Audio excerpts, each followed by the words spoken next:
But at Hotel Penn, we have 600. What are some do's and don'ts of pet fashion?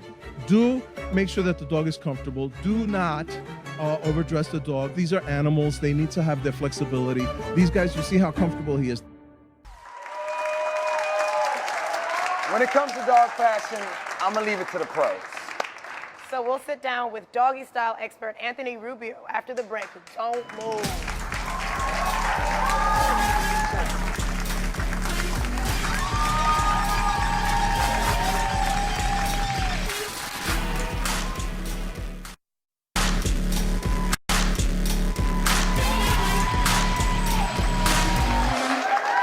Welcome back to Viceland. We got somebody on the phone. What's up? What's your name? Where you calling from?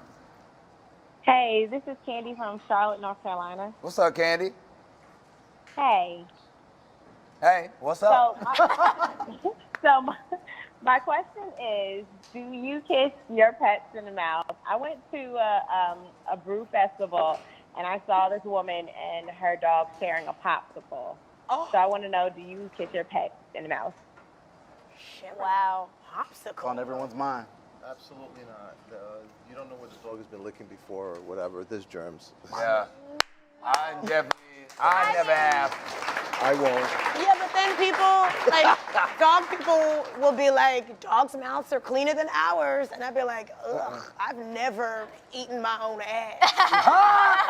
I agree. You should try it. It's a real delight.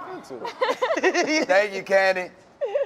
Well, you're gonna recognize our guest from the video we rolled earlier. I'ma just say it. He is the Virgil Abloh of pet fashion. Give it up for Anthony Rubio. Anthony, will you tell us who this is and, who's he wearing? What's the inspiration for the look? Well, this is Kimba. He's one of my two boys. I have twins at home. I just brought one of them with me.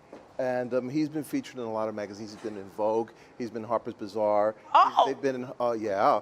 And he did a Who Wore It Best of a Jessica Parker hat from the Met Gala. So he's been all over the place. Oh, wow. And they're my muses. And I design for all size dogs, but this is one of my muses. He's the best, as you can see, the best behaved. And he wears it all. He likes the hats. And he gets dressed like a person, one leg at a time. Yeah. And the inspiration for this was the new Alexander McQueen show that I just watched online 2 nights ago, and it's this one-sided jacket that, because he sits on this side all the time, and it has instead of the tails being down the back, it's on to the side, and it's all done in sequence, and of course he's got to have his top.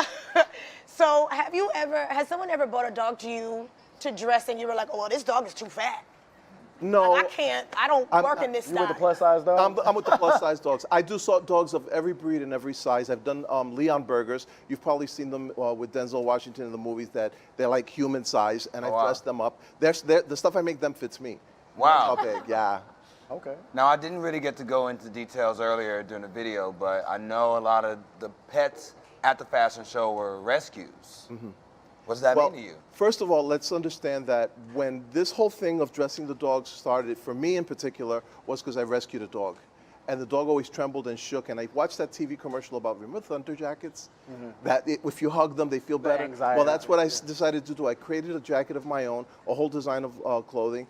And the people were noticing. Of course, people who aren't educated were like, poor dog, he's suffering. And I'm like, well, you wear a coat when it's cold outside, aren't you? And they're like, yeah. I said, well, why shouldn't he? Mm-hmm. And it took off from there. And everywhere we went, he was noticed. And here we are with the new babies. Wow. How does the hat stay I was on? just about to ask. Crazy glue. No, it's got it's got elastics that go one behind the ear and one in the front, and it's very easy on the dog. Because look, everything is about rescuing animals, so why would we treat them cruelly? We dress the dogs for parties, we give occasions, we create events, so to speak, so we can sell tickets. Yeah. The proceeds from those tickets goes to the animal shelter so they don't put the animals down. So it's a cycle that goes on. I'm also working with the Guide Dog Foundation. I personally sponsor guide dogs that they breed them puppies. I just did it this weekend. 2 of them this year. You put like $6,000 each, and you name the dog and you sponsor, and it takes up to $50,000 to train these dogs, to make somebody's life better. So those are the dogs for the blind and for the vets. These guys raise money for the rescue organizations, basically. So you said earlier that you got inspiration from the Thunder Jacket. Yeah. and with helping dogs. So is he so chill because of the clothes, or did he smoke a blunt? First of all, they don't smoke. And the second thing, First of all. You've never shotgunned a dog? Just you never know though. Blow it because in the they are air. making stuff in California to feed them. They That's have what I'm saying. Really? Yeah, the edibles for dogs too. Yeah. The What? biscuit form, yeah, in LA. That's what I'm Dog saying. eat He edibles. No, looked a little. he's not lit. It's okay. He He's looks lit. lit. He looks lit. My He's- boy's geeked. I can see it. The clothing is made with CBD. stretchable fabrics, okay? Yeah. So everything is breathable and stretch. And I'm one of the first designers to come out with this 15 years ago because there were no real patterns for clothing for dogs. Yeah. I studied women's wear at FIT. So what happened was that one day a friend of mine said, your dog is trembling all the time. Let's try that thunder jacket idea, but give it style, give it some swag. And we created an Elvis jacket with crystals and everything. And it took off from there. And like I said, it's all about comfort and safety. Okay, so you bought some dog mannequins with Yes. you. Can we? What? I didn't even know that these things existed. Oh, Dog yeah. mannequins. These are mannequins that I had custom made for the dogs. These are the size of my Bogey and my Kimba, my boys. Okay, I get the dress forms made for my models for the show, so I had these specially made. And no matter what I make on the garment, this is what the result ends up being. This jacket was the one you saw in the video that he was wearing. It was Hollywood to Bollywood, and what you see are real crystals along the sleeves. All that is real. And I've sewn on real jewels to some garments because I have a lot of eccentric customers. Yeah, clients. I do a lot bet. of socialites and celebrities. And I had one come to me with a dress, a woman's dress, and I'm like, what do you want me to do with that? And they were like, this belongs to my mother and she died, and I want you to make something for the dog in this fabric from this dress. So I get all sorts of crazy, you know. Wow. That headpiece is amazing. Yeah. All by hand. Oh, I thought that was okay? a clutch. That's a hat. Can I see? I thought that was. I was like, I'm going to the movie. It's like a mohawk. It looks like these dogs be having some crazy ass sex parties. I feel like The S&M theme. I feel like all your dogs got attitudes. Like Yeah. if I dressed my dog like this, then I'd be like, well, look how bougie my dog is now. Well, that is what it is. It's very bougie.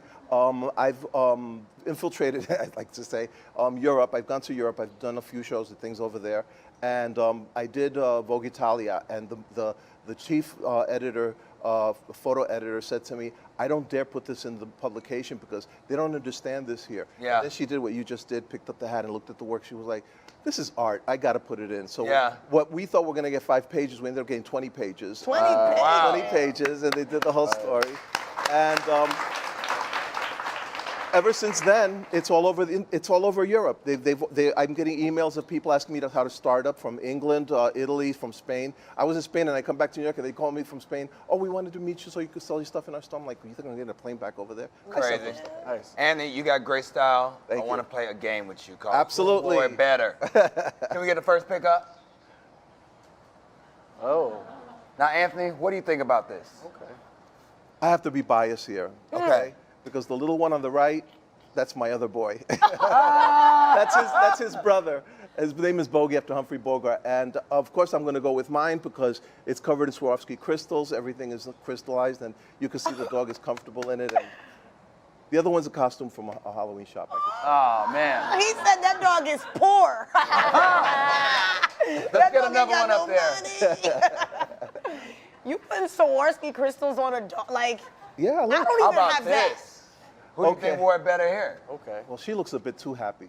But that's how they are. Everybody's real happy and they love their dogs, so that's Yeah. how they get. You saw them; they're giddier than the dogs. The dogs Yeah. care less. The dogs want to please the owner. So that was the wedding couple from that night on the left, and on the right, her name is Summer. She's a friend of mine, and the dogs were that's her dog, the little Chihuahua.